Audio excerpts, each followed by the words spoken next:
بسم اللہ الرحمن الرحیم جی، شمشیر بے نعام کے ایپیسوڈ 7 کے ساتھ حاضر خدمت ہیں۔ تو یہ تاریخ ہے مسلمانوں کی، اور خاص کر حضرت خالد بن ولید کی داستان شجاعت، جنہیں اللہ کے نبی نے سیف اللہ کا یعنی اللہ کی تلوار کا لقب دیا تھا، نام دیا تھا۔ تو ہمارے اس چینل کو سبسکرائب کریں، اپنے بچوں کو تاریخ کے ساتھ روشناس کرائیں تاکہ وہ اپنی تاریخ کو بھلائیں نہیں۔ تو آغاز کرتے ہیں ایپیسوڈ کا کہ ان میں سے کچھ قریش رسول کریم صلی اللہ علیہ وآلہ وسلم کے تعاقب میں چلے گئے، لیکن آپ کے ساتھیوں نے ان پر ایسی بے جگری سے حملہ بولا کہ ان میں سے زیادہ تر قریش کو جان سے مار ڈالا، اور جو بچ گئے وہ بھاگ نکلے۔ رسول اکرم صلی اللہ علیہ وآلہ وسلم ایک بلند جگہ پہنچ گئے۔ آپ نے وہاں سے صورتحال کا جائزہ لیا۔ آپ کے 30 صحابہ میں سے 16 شہید ہو چکے تھے، جو 14 زندہ تھے ان میں زیادہ تر زخمی۔ آپ صلی اللہ علیہ وآلہ وسلم نے بلندی سے میدان جنگ کا جائزہ لیا۔ آپ کو کوئی مسلمان نظر نہیں آ رہا تھا۔ مسلمان یہ سمجھ کر کہ رسول اکرم شہید ہو چکے ہیں، سخت مایوسی کے عالم میں ادھر ادھر بکھر گئے۔ کچھ واپس مدینہ چلے گئے، کچھ قریش کے انتقام سے بچنے کے لیے پہاڑی کے اندر موجود تھے۔ یہاں رسول خدا صلی اللہ علیہ وآلہ وسلم کو اپنے زخموں کی طرف توجہ دینے کی فرصت ملی۔ آپ کی بیٹی حضرت فاطمہ رضی اللہ تعالیٰ عنہا، جو آپ کو ہر طرف تلاش کر کر کے تھک چکی تھیں، آپ کے پاس آ پہنچی تھیں۔ قریب ہی ایک چشمہ تھا، حضرت علی رضی اللہ تعالیٰ عنہ وہاں سے کسی چیز میں پانی لائے اور آپ کو پلایا۔ حضرت فاطمہ رضی اللہ تعالیٰ عنہ آپ کے زخم دھونے لگیں۔ وہ سسک کر رو رہی تھیں۔ خالد کو آج یاد آ رہا تھا کہ رسول کریم کی شہادت کی خبر نے اسے روحانی سا سکون دیا تھا، لیکن ایک للکار نے اسے چونکا دیا۔ وادی میں للکار کی گونج بڑی دور تک سنائی دے رہی تھی۔ کوئی بڑی ابھی بلند آواز میں کہہ رہا تھا، مسلمانوں خوشیاں مناؤ، ہمارے نبی زندہ اور سلامت ہیں۔ اس للکار پر خالد کو ہنسی بھی آئی تھی اور افسوس بھی ہوا۔ اس نے اپنے آپ سے کہا تھا کہ کوئی مسلمان پاگل ہو گیا ہے۔ ہوا یوں تھا کہ جس طرح مسلمان اکا دکا ادھر ادھر بکھر گئے یا چھپ گئے تھے، اسی طرح کعب بن مالک رضی اللہ تعالیٰ عنہ نام کا ایک مسلمان ادھر ادھر گھومتا پہاڑی کے اس مقام کی طرف چلا گیا جہاں رسول اکرم سستا رہے تھے۔ اس نے نبی کریم صلی اللہ علیہ وآلہ وسلم کو دیکھا تو اس نے جذبات کی شدت سے نعرہ لگایا، ہمارے نبی صلی اللہ علیہ وآلہ وسلم زندہ ہیں۔ تمام مسلمان جو اکیلے اکیلے یا دو دو چار چار کی ٹولیوں میں ادھر ادھر بکھر گئے تھے، اس آواز پر دوڑ کر آئے۔ حضرت عمر بھی اس آواز پر رسول خدا تک پہنچے۔ اس سے پہلے ابو سفیان میدان جنگ میں پڑی ہوئی ہر ایک لاش کو دیکھتا پھر رہا تھا۔ وہ رسول کریم کا جسد مبارک تلاش کر رہا تھا۔ اسے قریش کا جو بھی آدمی ملتا اس سے پوچھتا، تم نے محمد کی لاش نہیں دیکھی؟ اسی تلاش میں خالد اس کے سامنے آ گیا۔ خالد، ابو سفیان نے پوچھا، تم نے محمد کی لاش نہیں دیکھی؟ نہیں، خالد نے جواب دیا، اور ابو سفیان کی طرف ذرا جھک کر پوچھا، کیا تمہیں یقین ہے کہ محمد قتل ہو چکا ہے؟ ہاں، ابو سفیان نے جواب دیا، وہ ہم سے بچ کر کہاں جا سکتا ہے؟ تمہیں شک ہے؟ ہاں ابو سفیان، خالد نے جواب دیا، میں اس وقت تک شک میں رہتا ہوں جب تک کہ اپنی آنکھوں سے نہ دیکھ لوں۔ محمد صلی اللہ علیہ وآلہ وسلم اتنی آسانی سے قتل ہو جانے والا شخص نہیں ہے۔ معلوم ہوتا ہے تم پر محمد کا طلسم طاری ہو گیا ہے۔ ابو سفیان نے تکبر کے لہجے میں کہا، کیا محمد ہم میں سے نہیں تھا؟ کیا تم اسے نہیں جانتے تھے؟ جو شخص اتنی قتل و غارت کا ذمہ دار ہے، ایک روز اس سے بھی قتل ہونا ہے۔ محمد قتل ہو چکا ہے، جاؤ اور دیکھو، اس کی لاش کو پہچانو، ہم اس کا سر کاٹ کر مکہ لے جائیں گے۔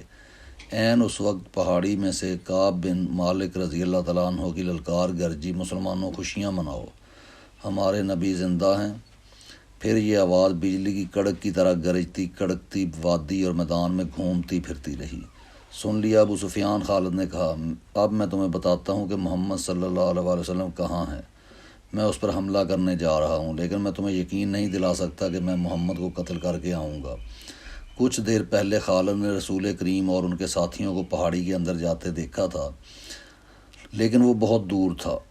خالد ہار ماننے والا اور اپنے ارادے کو ادھورا چھوڑنے والا آدمی نہیں تھا۔ اس نے اپنے چند ایک سواروں کو ساتھ لیا اور پہاڑی کے اس مقام کی طرف بڑھنے لگا جدھر اس نے رسول کریم صلی اللہ علیہ وسلم کو جاتے دیکھا تھا۔ مشہور مورخ ابن حشام کی تحریر سے پتہ چلتا ہے کہ رسول اکرم صلی اللہ علیہ وسلم نے جب خالد کو اپنے سواروں کے ساتھ اس گھاٹی پر چڑھتے دیکھا جہاں آپ تھے تو آپ صلی اللہ علیہ وسلم کے منہ سے بے ساختہ دعا نکلی، خدائے ذوالجلال انہیں اس وقت کہیں روک لے۔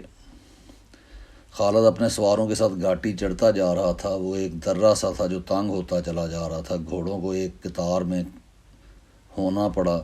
رسول کریم صلی اللہ علیہ وسلم زخموں سے چور پڑے تھے۔ حضرت عمر رضی اللہ تعالیٰ عنہ نے جب خالد اور اس کے سواروں کو اوپر آتے ہوئے دیکھا تو وہ تلوار نکال کر کچھ نیچے اترے۔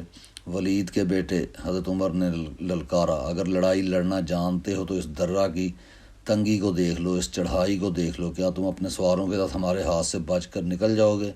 خالد لڑنے کے فن کو خوب سمجھتا تھا۔ اس نے دیکھ لیا تھا کہ یہ جگہ گھوڑوں کو گھما پھرا کر لڑانے کے لیے موزوں نہیں ہے بلکہ خطرناک ہے۔ خالد نے خاموشی سے اپنا گھوڑا گھمایا اور اپنے سواروں کے ساتھ وہاں سے نیچے اتر آیا۔ جنگ احد ختم ہو چکی تھی۔ قریش اس لحاظ سے برتری کا دعویٰ کر سکتے تھے کہ انہوں نے مسلمانوں کو زیادہ نقصان پہنچایا، لیکن یہ جنگ ہار جیت کے بغیر ختم ہو گئی۔ لیکن یہ ہماری شکست تھی۔ خالد کو جیسے اپنی آواز سنائی دی۔ مسلمانوں کی نفری 700 تھی اور ہم 3000 تھے۔ ہمارے پاس 200 گھوڑے تھے۔ ہماری فتح تب ہوتی جب ہم محمد صلی اللہ علیہ وسلم کو قتل کر دیتے۔ خالد نے اپنے آپ میں جھنجھلاہٹ محسوس کی۔ اس پر ایسی کیفیت طاری ہو گئی کہ اس کے دانت بجنے لگے۔ اسے جنگ کا آخری منظر یاد آنے لگا تھا۔ اس نے اس بھیانک یاد کو ذہن سے نکالنے کے لیے سر کو جھٹکا دیا، لیکن مکھیوں کی طرح یہ یاد اس کے ارد گرد بناتی رہی۔ اسے اپنے آپ میں شرم سی محسوس ہونے لگی۔ جنگ یوں نہیں کیا کرتے۔ خالد جب حضرت عمر رضی اللہ تعالیٰ عنہ کی للکار پر واپس آ رہا تھا تو اس بلندی سے اس کی نظر میدان جنگ پر پڑی۔ وہاں لاشیں بکھری ہوئی تھیں، شاید ان میں بے ہوش زخمی بھی ہوں گے۔ لاشوں اور زخمیوں کو اٹھانے کے لیے نہ بھی مسلمان آگے بڑھے تھے نہ اہل قریش۔ خالد کو ابو سفیان کی بیوی ہند نظر آئی۔ وہ ہاتھ میں خنجر لیے ہوئے دوڑے چلے آ رہی تھی۔ اس کے اشارے پر قریش کی وہ عورتیں جو قریش کے لشکر کے ساتھ آئی تھیں اس کے پیچھے پیچھے دوڑی آئیں۔ ہند ہر ایک لاش کو دیکھتی تھی۔ وہ اونچے قد کی اور فربہی مائل جسم کی پہلوان قسم کی عورت تھی۔ وہ ہر ایک لاش کو دیکھتی تھی۔ کوئی لاش اوندے منہ پڑی ہوئی تھی تو وہ پاؤں کی ٹھوکر سے اس لاش کو سیدھا کر کے دیکھتی تھی۔ اس نے اپنے ساتھ کی عورتوں سے کہا کہ وہ حمزہ رضی اللہ تعالیٰ عنہ کی لاش تلاش کریں۔ اسے حمزہ کی لاش مل گئی۔ ہند بھوکے درندے کی طرح لاش کو چیرنے پھاڑنے لگی۔ اس نے لاش کے کچھ اعضاء کاٹ کر پرے پھینک دیے۔ اس نے دوسری عورتوں کو دیکھا جو اس کے قریب کھڑی تھیں۔ کھڑی دیکھ کیا رہی ہو؟ ہند نے ان عورتوں سے یوں کہا جیسے وہ پاگل ہو چکی ہو۔ یہ دیکھو، میں نے اپنے باپ، اپنے چچا اور اپنے بیٹے کے قاتل کی لاش کا کیا حال کر دیا۔ جاؤ مسلمانوں کی ہر ایک لاش کا یہی حال کر دو اور سب کے کان اور ناک کاٹ کر لے آؤ۔ اب وہ عورتیں مسلمانوں کی لاشوں کو چیرنے پھاڑنے کے لیے وہاں سے ہٹ گئیں تو ہند نے خنجر سے حمزہ رضی اللہ تعالیٰ عنہ کا پیٹ چاک کر کے اس کے اندر ہاتھ ڈالا۔ اس کا ہاتھ باہر آیا تو اس میں حمزہ رضی اللہ تعالیٰ عنہ کا کلیجہ تھا جو ہند نے خنجر سے کاٹ لیا۔ اس نے اسی پر اکتفا نہ کیا، حمزہ کے کلیجے کا ایک ٹکڑا کاٹ کر اس نے اپنے منہ میں ڈال لیا اور بری طرح اسے چبانے لگی۔ لیکن تھوڑی دیر بعد اس نے کلیجے کو اس کے ٹکڑے کو اگل دیا۔ خالد کو دور ابو سفیان کھڑا نظر آیا۔ ہند کی اس وحشیانہ حرکت نے خالد کا مزہ کرکرا کر دیا تھا۔ وہ جنگجو تھا، وہ صرف آمنے سامنے آ کر لڑنے والا آدمی تھا۔ اپنے دشمن کی لاشوں کے ساتھ یہ سلوک نہ صرف یہ کہ اسے پسند نہ آیا بلکہ اس نے نفرت کی نگاہ سے دیکھا۔ ابو سفیان کو دیکھ کر خالد نے اپنے گھوڑے کو ایڑ لگائی اور ابو سفیان کے پاس جا گھوڑا روکا۔ ابو سفیان، خالد نے غصے اور حقارت کے ملے جلے لہجے میں کہا، کیا تم اپنی بیوی اور ان عورتوں کی اس وحشیانہ حرکت کو پسند کر رہے ہو؟ ابو سفیان نے خالد کی طرف ایسی نگاہوں سے دیکھا جن میں بے بسی کی جھلک تھی اور اسے صاف پتہ چلتا تھا کہ اسے لاشوں کے ساتھ اپنی بیوی کا یہ سلوک پسند نہیں۔ خاموش کیوں ہو ابو سفیان؟ تم ہند کو جانتے ہو؟ خالد، ابو سفیان نے دبی سی زبان میں کہا، یہ عورت اس وقت پاگلوں سے بدتر ہے۔ اگر میں یا تم اسے روکنے کے لیے آگے بڑھے تو یہ خنجر سے ہمارے پیٹ بھی چاک کر دے گی۔ خالد ہند کو جانتا تھا۔ وہ ابو سفیان کی بے بسی کو سمجھ گیا۔ ابو سفیان نے سر جھکایا، گھوڑے کی لگام کو جھٹکا دیا اور منہ پھیر کر دوسری طرف چل پڑا۔ خالد بھی اس منظر کو برداشت نہ کر سکا۔ جب ہند حمزہ کی لاش کا کلیجہ چبا کر اگل چکی تو اس نے پیچھے دیکھا، اس کے پیچھے جبیر بن مطعم کا غلام وحشی بن حرب کھڑا تھا۔ اس کے ہاتھ میں افریقہ کی بنی ہوئی برچی تھی جس سے اس نے حمزہ رضی اللہ تعالیٰ عنہ کو شہید کیا تھا۔ یہاں کیا کر رہے ہو بن حرب؟ ہند نے تحکمانہ لہجے میں اس سے کہا، جاؤ اور مسلمانوں کی لاشوں کے ٹکڑے کر دو۔ وحشی بن حرب بولتا بہت کم تھا، اس کی کوشش یہی ہوتی تھی کہ زیادہ سے زیادہ بات اشاروں میں کر لی جائے۔ اس نے ہند کا جواب ماننے کی بجائے اپنا ہاتھ ہند کے آگے پھیلا دیا اور اس کی نظریں ہند کے گلے میں لٹکے ہوئے سونے کے ہار پر جم گئیں۔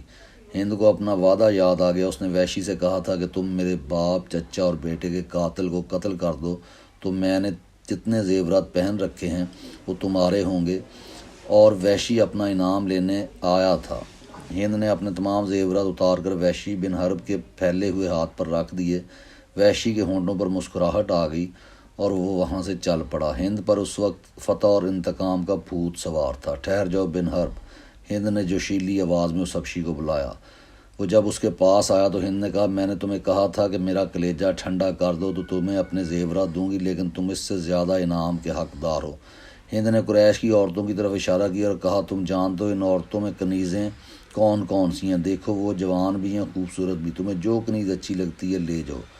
وحشی بن حرب نے اپنی عادت کے مطابق خاموشی سے چند لمحے ہند کے چہرے پر نظریں گاڑیں، لیکن اس کی نظریں کنیزوں کی طرف نہ گئیں۔ اس نے انکار میں سر ہلایا اور وہاں سے چلا گیا۔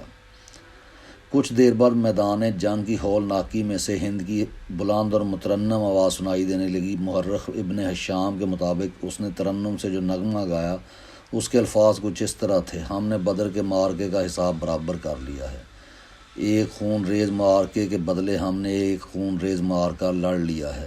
عتبہ کا غم میری برداشت سے باہر تھا۔ عتبہ میرا باپ تھا، مجھے چچا کا بھی غم تھا، اپنے بیٹے کا بھی غم تھا۔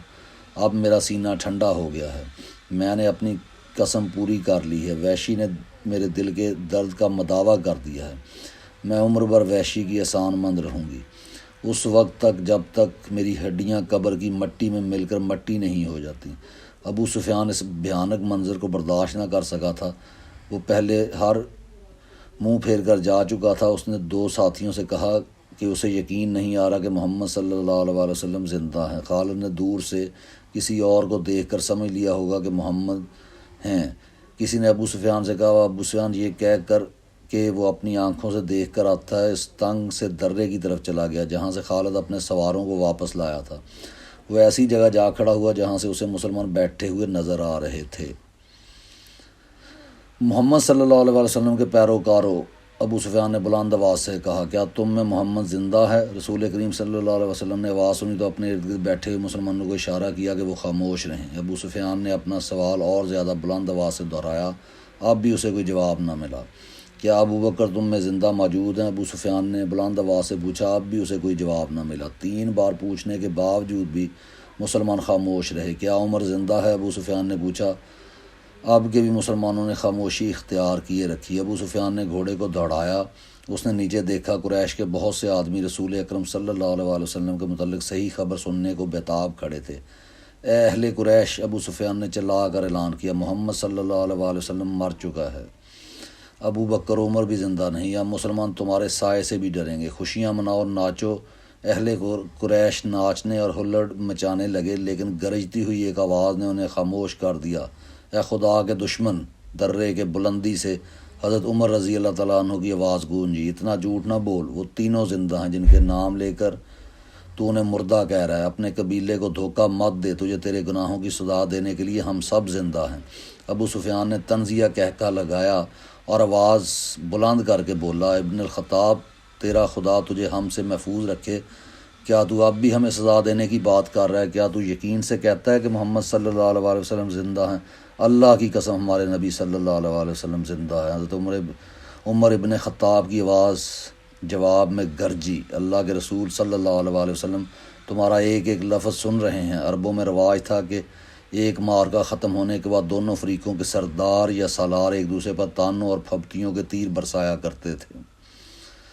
ابو سفیان اسی دستور کے مطابق دور کھڑا حضرت عمر سے ہم کلام تھا، تم حبل اور عزا کی عظمت کو نہیں جانتے؟ ابو سفیان نے کہا، حضرت عمر رضی اللہ تعالیٰ عنہ نے رسول اکرم صلی اللہ علیہ وسلم کی طرف دیکھا، آپ اونچا بول نہیں سکتے تھے۔ آپ نے حضرت عمر کو بتایا کہ وہ ابو سفیان کو کیا جواب دیں۔ او باطل کے پجاری! حضرت عمر نے بلند آواز سے کہا، اللہ کی عظمت کو پہچان جو سب سے بڑا اور سب سے زیادہ طاقت والا ہے۔ ہمارے پاس حبل جیسا دیوتا اور رضا جیسی دیوی ہے۔ ابو سفیان نے کہا، کیا تمہارے پاس کوئی ایسا دیوتا یا دیوی ہے؟ ہمارے پاس اللہ ہے۔ رسول کریم صلی اللہ علیہ وسلم نے حضرت عمر کی زبان سے کہلوایا۔ حضرت عمر نے بلند آواز سے کہا، تمہارا خدا کوئی نہیں، جنگ کا فیصلہ ہو چکا تھا۔ ابو سفیان نے کہا، تم نے بدر میں فتح پائی تھی، ہم نے اس پہاڑی کے دامن میں تم سے انتقام لے لیا۔ اگلے سال ہم تمہیں بدر کے میدان میں ہی مقابلے کے لیے للکاریں گے انشاءاللہ۔ حضرت عمر رضی اللہ تعالیٰ عنہ نے رسول اللہ صلی اللہ علیہ وسلم کے الفاظ بلند آواز سے دہرائے، اب تمہارے ساتھ ہماری ملاقات بدر کے میدان میں ہی ہوگی۔